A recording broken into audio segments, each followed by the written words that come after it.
श्री स्वामी समर्थ. उद्या आहे नागपंचमी. नागपंचमीचं महत्त्व, नागपंचमी कशी साजरी करावी आणि या दिवशी कोणते उपाय करावेत हे आपण या व्हिडिओमधून जाणून घेऊया. नागपंचमी हा सणांचा राजा असलेल्या श्रावण महिन्यातील पहिला सण, जो नागदेवतेच्या सन्मानार्थ साजरा केला जातो. शास्त्रानुसार श्रावण मासातील शुक्ल पक्षाच्या पंचमी तिथीच्या दिवशी नागपंचमी साजरी केली जाते. नागपंचमी हा हिंदू धर्मातील एक अत्यंत पवित्र आणि श्रद्धेचा सण आहे. या दिवशी भारतीय संस्कृतीमध्ये नागदेवतेची पूजा करून त्यांच्या आशीर्वादाने सर्पदोष निवारण आणि आरोग्यसंपन्न जीवनासाठी प्रार्थना केली जाते. कश्यप ऋषी आणि कद्रू यांच्यापासून सर्व नागांची निर्मिती झाली. भगवान शिव हा सर्व नागांचा अधिपती आहे. यामुळे बहुतांश नाग शिवाचीच उपासना करतात. काही नाग विष्णूची तर काही नाग श्री गणेशाची उपासना करतात. यावर्षी नागपंचमी 29 जुलै 2025 या दिवशी येत आहे. पंचांगानुसार श्रावण महिन्यातील शुक्ल पंचमीची तिथी दिनांक 28 जुलै 2025 रोजी रात्री 11:23 सुरू होईल आणि ही तिथी 30 जुलैच्या रात्री 12:45 संपेल. उदय तिथीनुसार नागपंचमी हा सण 29 जुलैला साजरा केला जाईल. नागपंचमीच्या पूजनाचा शुभमुहूर्त सकाळी 5:42 पासून दुपारी 12:28 पर्यंत असेल. पंचांगानुसार शुक्ल पक्षातील पंचमीला शिवयोग तयार होत आहे. त्यामुळे या दिवशी पूजनाचं दुप्पट फळ मिळेल. भगवान श्रीकृष्ण जेव्हा यमुना नदीतील कालिया नागाचा पराभव करून सुरक्षितपणे नदीच्या वर आले, तो दिवस श्रावण शुद्ध पंचमीचा होता. तेव्हापासून नागपंचमी हा सण साजरा केला जाऊ लागला असे म्हटले जाते. पावसाळ्यात नाग बिळातून बाहेर पडून जमिनीवर येतात. या बाहेर पडलेल्या नागांमुळे कोणालाही अपाय होऊ नये म्हणून नागदेवतेला प्रसन्न करण्यासाठी नागपंचमीची पूजा करण्यात येते. हिंदू धर्मामध्ये सर्प हे देवतेच्या स्वरूपात पूजले जातात. नाग हे भगवान शिव आणि विष्णू या देवतांना अत्यंत प्रिय आहेत. नागाला शंकरदेवाच्या गळ्यातील हाराचं स्थान आहे, तर साक्षात भगवान विष्णूंची शय्या म्हणूनही नागाला स्थान आहे. म्हणूनच नागपंचमीला सर्पांची पूजा करून शिव आणि विष्णू दोघांच्याही कृपाशीर्वादात पात्र होता येते. नागपंचमीला नागदेवतेची पूजा केल्याने सापाबद्दलची भीती दूर होते आणि विषबाधेचे संकट टळते असं मानलं जातं. ज्या व्यक्तींना काल सर्पदोष असतो त्यांनी नागपंचमीचे व्रत केल्यास त्यांचे दोष नाहीसे होतात. नागदेवता या गौण देवतांमध्ये गणल्या जातात. काही ठिकाणी स्थान देवता म्हणूनही त्या कार्य करत असतात. नागदेवतांचे स्थान पिंपळाच्या किंवा वडाच्या वृक्षाखाली किंवा मोठ्या वारुळात असते. पूर्वीच्या काळी गारुडी नागपंचमीला साप घेऊन येत असत आणि सापांना दूध पाजले जात असे. काही ठिकाणी वारुळाची पूजा केली जाते, तसेच मंदिरात देखील पूजा केली जाते. शहरी भागात घरच्या घरी नागपंचमी साजरी केली जाते.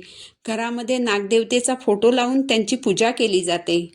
नागपंचमीला घरच्या घरी नागाची पूजा कशी करावी, काय करावे आणि काय करू नये, ही सर्व माहिती आता आपण जाणून घेऊया. नागपंचमीच्या दिवशी भगवान शंकरांची पूजा केल्याशिवाय कधीही सापांची पूजा करू नका.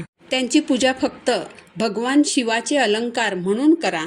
नागपंचमीच्या दिवशी सकाळी स्नान करून शंकराचं स्मरण करा आणि भगवान शिवाला अभिषेक करा. त्यानंतर त्यांना बेलपत्र आणि जल अर्पण करा. यानंतर नागदेवतेची मूर्ती किंवा चित्र एका लाल कापडावर ठेवा. जर मूर्ती नसेल तर तुम्ही पिठाचा किंवा मातीचा नाग बनवू शकता.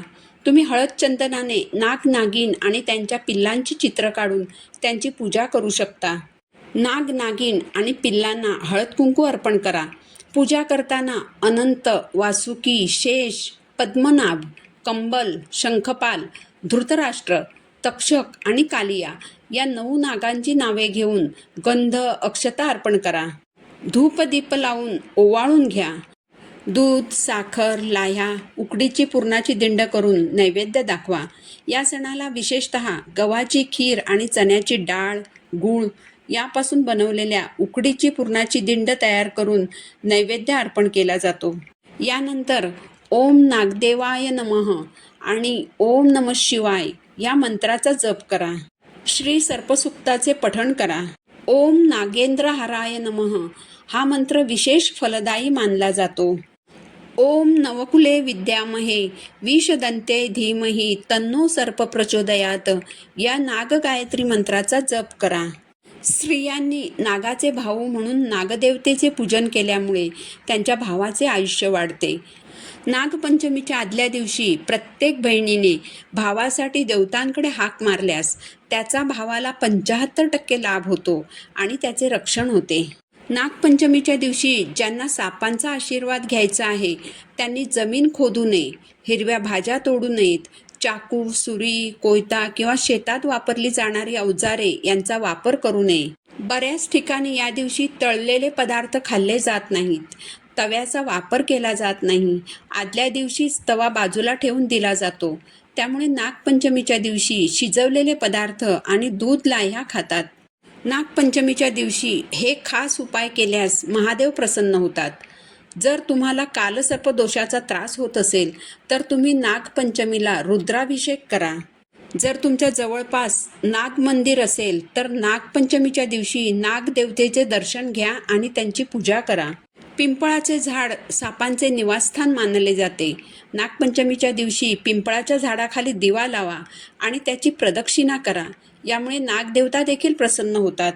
जर एखाद्या व्यक्तीच्या कुंडलीत कालसर्प दोष असेल तर त्या व्यक्तीने गळ्यामध्ये 8, 9 आणि 10 मुखी रुद्राक्ष धारण करावे. तसेच महामृत्युंजय मंत्राचा जप नियमितपणे करावा. ज्यांना कालसर्पदोष शांती करणे शक्य नसेल त्यांनी कालसर्पदोष निवारण स्तोत्र नागपंचमीला म्हणावे. तुमची नागांवर जर खरंच श्रद्धा असल्यास नागपंचमीच्या दिवशी शिवलिंगाला दुधाचं स्नान घालू शकता किंवा एखाद्या गरजू व्यक्तीला दुधाचं दानही करू शकता. तीच खऱ्या अर्थाने नागपंचमी ठरेल. ही माहिती जर तुम्हाला आवडली असेल तर व्हिडिओला लाईक करा, चॅनलला सबस्क्राईब करा. पुन्हा भेटू नवीन व्हिडिओसोबत. श्री स्वामी समर्थ.